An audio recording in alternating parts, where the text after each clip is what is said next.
দূতাবাস সার্ভিস হাতের নাগালে নিয়ে আসতে কাজ করে যাচ্ছেন ইতালির Milan Bangladesh consulate general office. Milan থেকে প্রায় 250 কিলোমিটার দূরে অবস্থিত ইতালির চিকিৎসা নগরী পাদোভা প্রদেশ এবং আশেপাশের শহরে বসবাস করেন প্রায় 60,000-এর বেশি প্রবাসী বাংলাদেশি। টানা 3 দিন পাদোভা অস্থায়ী ক্যাম্পে 2,000-এর বেশি প্রবাসী বাংলাদেশি দূতাবাস সেবা গ্রহণ করেছেন।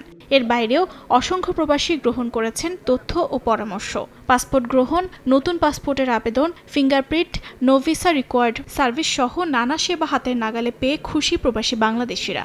ক্রিসমাস উপলক্ষে বন্ধ চলছে, এই বন্ধের কারণে ভিড় অনেকখানি বেশি ছিল। তো যে কারণে আমাদের এই ক্যাম্পের সময়টা 3 দিন আমরা রেখেছি। তারা অনেক কষ্ট করেছেন, পাশাপাশি পাদুবার যারা আমাদের নেতৃত্বস্থানীয় আছেন, যা ভলান্টিয়ার ভাইরা বা আমরা যারা সার্বিক সহযোগিতা করেছি, অগাধ পরিশ্রম করে আমাদের এই সার্ভিসগুলো দিয়েছেন। আমি আশা করব আগামীতে এর দ্বারা অব্যাহত থাকবে। পাদোভা থেকে প্রায় 250 কিলোমিটার দূরে অবস্থিত Milan Bangladesh consulate general office. দূতাবাস সেবা গ্রহণ করতে প্রবাসীদের কাজের জায়গা থেকে নিতে হয় ছুটি, সেই সঙ্গে দীর্ঘ ভ্রমণের পাশাপাশি বাড়তি খরচও হয় বলে জানান সেবা প্রত্যাশীরা।